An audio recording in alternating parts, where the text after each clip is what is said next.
सूर्य देव का तेज है न्यारा, सप्त रंगों से जगत संवारा। जीवन का हर अंधियारा मिटाते, सच्चे भक्त का भाग्य जगाते। सूर्य देव की जय, प्रेम से बोलिए सूर्य नारायण भगवान की जय। हे सूर्य देव, आप हम सभी भक्तों पर अपनी कृपा सदा ही बनाए रखना। सभी भक्तों के घर परिवार में सुख समृद्धि का वास देना। तो चलिए मित्रों, नवग्रहों के स्वामी सूर्य देव को नमन करते हुए सुनते हैं। रविवार के दिन सूर्य देव की अत्यंत ही सुंदर कथा। पहली कथा इस प्रकार शुरू होती है। प्राचीन समय की बात है, एक गांव में एक बुढ़िया रहती थी। उसके पास बहुत अधिक धन संपत्ति नहीं थी, लेकिन वह संतुष्ट और खुशहाल जीवन जीती थी। वह नियमित रूप से प्रत्येक रविवार का व्रत किया करती थी। रविवार के दिन वह सुबह जल्दी उठकर स्नानादि से निवृत्त होकर अपने घर के आंगन को गोबर से लीपकर साफ सुथरा करती थी। अपने घर को सजाती और भगवान सूर्य देव की आराधना करती थी। सूर्य देव की पूजा के बाद वह व्रत कथा सुनती और सूर्य देव को भोग लगाती। वह दिन में केवल एक बार भोजन करती और बाकी दिन पूजा पाठ में ही बिताती। सूर्य भगवान की अनुकंपा से बुढ़िया को किसी प्रकार की चिंता एवं किसी भी प्रकार का कोई कष्ट नहीं था एवं उसका जीवन सुखमय व्यतीत हो रहा था। बुढ़िया की भक्ति इतनी सच्ची थी कि वह सभी प्रकार के सांसारिक दुखों से हमेशा दूर रहती थी। अब तो समय के साथ उसकी मेहनत और भक्ति का फल उसे मिलने लगा और धीरे धीरे उसका घर धन धान्य से भरपूर होने लगा। परंतु उस बुढ़िया को सुखी और संपन्न होते देख उसकी पडीडी हौसन उससे जलने लगी। हमेशा ही बुढ़िया को परेशान करने का कोई ना कोई उपाय बनाती रहती थी। अधिक आयु होने के कारण बुढ़िया अब अपनी गाय की सेवा नहीं कर सकती थी, इसलिए उसने कोई गाय नहीं पाल रखी थी। असल में बुढ़िया अपनी पड़ोसन के आंगन में बंधी गाय का गोबर घर लीपने के लिए ले आती थी, ताकि वह अपने घर को साफ सुथरा कर सके और सूर्य देव की पूजा कर सके। बुढ़िया की संपन्नता देख उसकी पड़ोसन को उससे जलन होने लगी। उनकी पड़ोसन को लगता था कि बुढ़िया के पास गाय तो नहीं है, फिर भी वह हर रविवार अपने आंगन को मेरी गाय का गोबर ले जाकर लीपती है, और यह बात पड़ोसन को बहुत खलती थी। एक रविवार को पड़ोसन ने अपनी गाय को घर के भीतर बांध लिया ताकि बुढ़िया को गोबर न मिले। बुढ़िया को इस बात का अंदाजा नहीं था। जब उसने देखा कि गोबर नहीं है तो वह निराश हो गई और अपने आंगन को लीप नहीं पाई।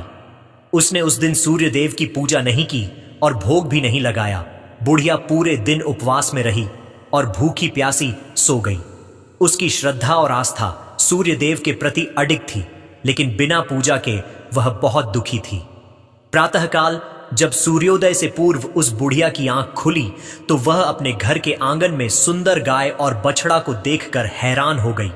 गाय को आंगन में बांधकर उसने जल्दी से उसे चारा लाकर खिलाया। बुढ़िया की पडड हौसन ने उस बुढ़िया के आंगन में बंधी सुंदर गाय और बछड़ा को देखा तो वह उससे और अधिक जलने लगी। तभी गाय ने सोने का गोबर किया। गोबर को देखते ही पड़ोसन की आंखें फटी की फटी रह गईं। पड़ोसन ने उस बुढ़िया को आसपास न पाकर तुरंत उस गोबर को उठाया और अपने घर ले गई। इसके बाद पड़ोसन अपनी गाय का गोबर वहां रख आई और इस तरह वो रोज यही करने लगी। सोने के गोबर से पड़ोसन कुछ ही दिनों में धनवान हो गई। गाय प्रतिदिन सूर्योदय से पूर्व सोने का गोबर किया करती थी और बुढ़िया के उठने के पहले पड़ोसन उस गोबर को उठाकर अपने घर ले जाती थी, और बहुत दिनों तक बुढ़िया को सोने के गोबर के बारे में कुछ पता ही नहीं चला। बुढ़िया इसी तरह हर रविवार को भगवान सूर्यदेव का व्रत करती रही और कथा सुनती रही। लेकिन जब एक दिन सूर्य भगवान को जब पड़ोसन की चालाकी का पता चला तो उन्होंने तेज आंधी चलाई। आंधी का प्रकोप देखकर बुढ़िया ने गाय को घर के भीतर बांध दिया। जब सुबह उठकर बुढ़िया ने सोने का गोबर देखा तो उसे बहुत आश्चर्य हुआ। उस दिन के बाद से बुढ़िया गाय को घर के भीतर बांधने लगी। सोने के गोबर से बुढ़िया कुछ ही दिन में बहुत ही अधिक धनी हो गई। उस बुढ़िया के धनी होने से पड़ोसन बुरी तरह जल भुनकर राख हो गई और उसने अपने पति को समझा बुझाकर नगर के राजा के पास भेज दिया। सुंदर गाय को देखकर राजा बहुत खुश हुआ। उसने गाय को महल में ही रखवा लिया। सुबह जब राजा ने सोने का गोबर देखा तो उसके आश्चर्य का ठिकाना न रहा। अब तो बुढ़िया सूर्य देव से अपनी गाय वापस पाने के लिए प्रार्थना करने लगी। सूर्य भगवान को भूखी प्यासी बुढ़िया को इस तरह प्रार्थना करते देख उस पर बहुत करुणा और दया आई। उसी रात सूर्य भगवान ने राजा को स्वप्न में कहा, राजन, बुढ़िया की गाय व बछड़ा तुरंत लौटा दो, नहीं तो तुम पर विपत्तियों का पहाड़ टूट पड़ेगा, तुम्हारा महल नष्ट हो जाएगा। सूर्य भगवान के स्वप्न से बुरी तरह भयभीत राजा ने प्रातः उठते ही गाय और बछड़ा बुढ़िया को लौटा दिया। साथ ही राजा ने बहुत सा धन देकर बुढ़िया से अपनी गलती के लिए क्षमा मांगी। राजा ने पड़ोसन और उसके पति को उनकी इस दुष्टता के लिए दंड दिया। फिर राजा ने पूरे राज्य में घोषणा कराई कि सभी स्त्री पुरुष रविवार का व्रत किया करें। रविवार का व्रत करने से सभी लोगों के घर धन धान्य से भर गए। राजनगर में चारों ओर खुशहाली छा गई। स्त्री पुरुष सुखी जीवन यापन करने लगे तथा सभी लोगों के शारीरिक कष्ट भी दूर हो गए। मित्रों, पहली कथा समाप्त हुई। बोलिए सूर्य भगवान की जय जय जय सूर्यदेव। अब सुनते हैं सूर्यदेव की दूसरी कथा। प्राचीन समय की बात है। संतपुरा नगर में एक निर्धन ब्राह्मण रहता था। वह सूर्यदेव का अनन्य भक्त था।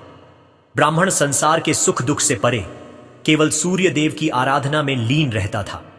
वह हर रोज सुबह सबसे पहले नहाता और सूर्य भगवान की पूजा करता और इसके बाद अन्य काम किया करता था। उसकी भक्ति इतनी गहरी थी कि उसकी सुबह की पहली किरण और शाम की अंतिम पूजा सूर्य भगवान को समर्पित होती थी। लेकिन भक्ति के इस मार्ग ने उसे संसार के कठोर सत्य गरीबी से दूर नहीं किया। उसकी झोपड़ी टूटी फूटी थी और पेट भरने के लिए घर में एक समय का भोजन भी नहीं हो पाता था। उसकी पत्नी रोज उसे ताने देती कि दिन भर पूजा करते हो, लेकिन घर में चूल्हा जलाने को अन्न तक नहीं होता है। भला कहीं भक्ति से पेट भरता तो क्या ही बात होती। ब्राह्मण हर रोज अपनी पत्नी की बातें सुनता, लेकिन अपनी भक्ति से डिगता नहीं था। उसके पड़ोसी भी उसे निकम्मा कहकर अपमानित करते थे कि सारा दिन इधर उधर घूमता है जैसे कोई बड़ा तपस्वी हो। अब धीरे धीरे इन तानों और उपेक्षाओं ने उसके मन को गहराई तक आहत करना शुरू कर दिया था। एक दिन उसने निर्णय लिया कि अब इस संसार को छोड़कर केवल सूर्य भगवान की शरण में चला जाऊंगा। इसके लिए ब्राह्मण ने अगली सुबह जल्दी उठकर स्नान किया, पूजा की सामग्री ली और जंगल की ओर चल पड़ा। चलते चलते उसे एक निर्जन स्थान मिला, जहां एक सूखा हुआ पीपल का पेड़ और एक लगभग सूखा हुआ तालाब था। ब्राह्मण ने सोचा, यही स्थान मेरी भक्ति के लिए उपयुक्त है। उसने पीपल के नीचे बैठकर सूर्य भगवान की आराधना शुरू की। पूजा समाप्त होने पर उसने तालाब से थोड़ा सा पानी लिया और सूर्य भगवान को अर्घ्य दिया।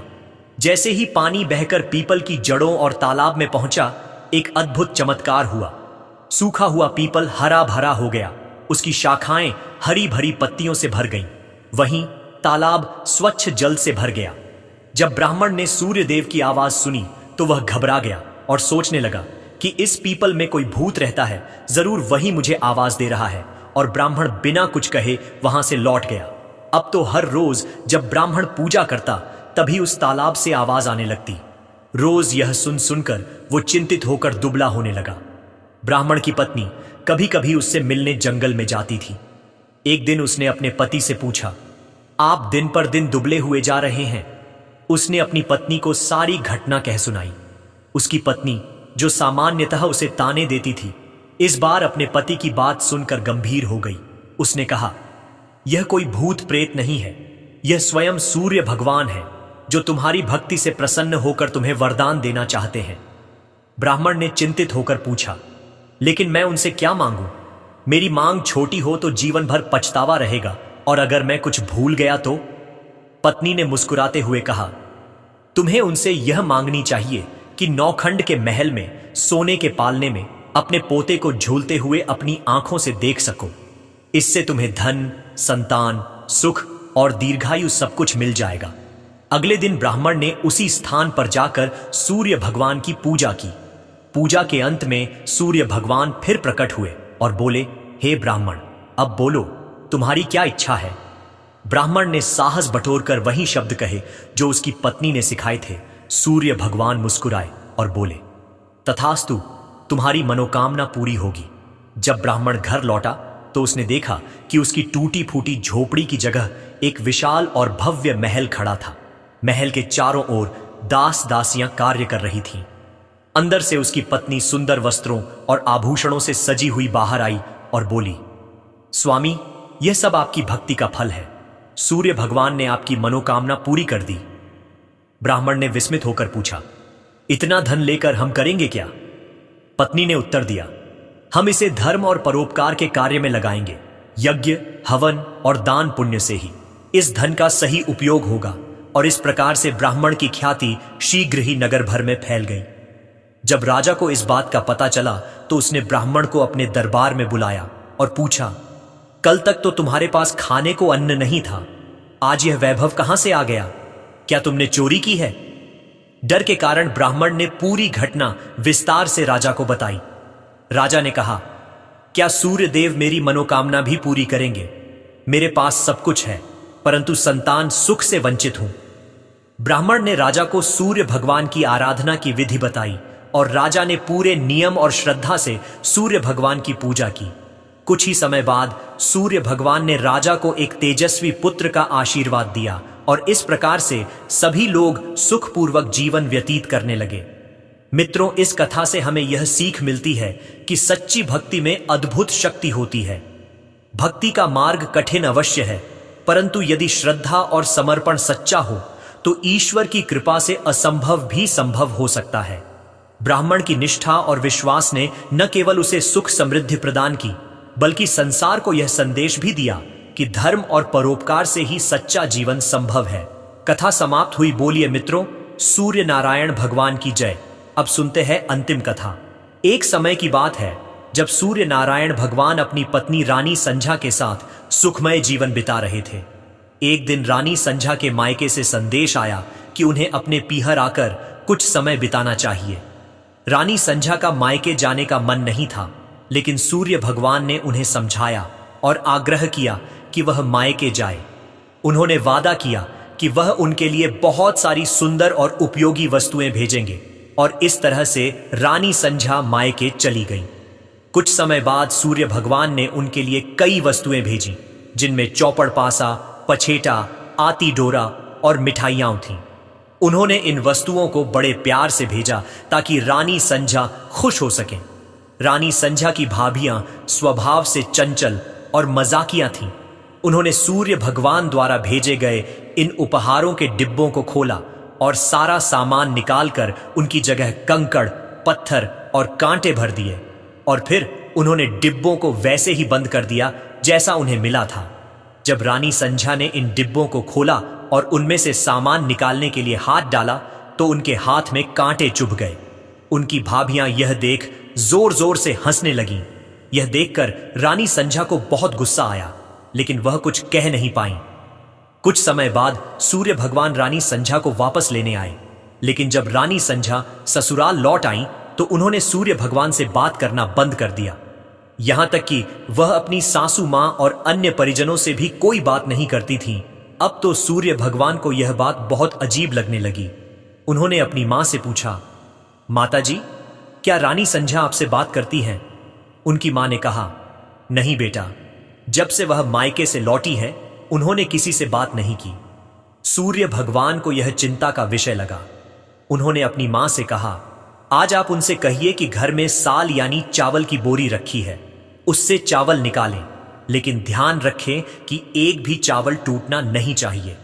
जब रानी संध्या को यह काम बताया गया तो वह और अधिक दुखी हो गई और उन्होंने अकेले में बैठकर रोना शुरू कर दिया।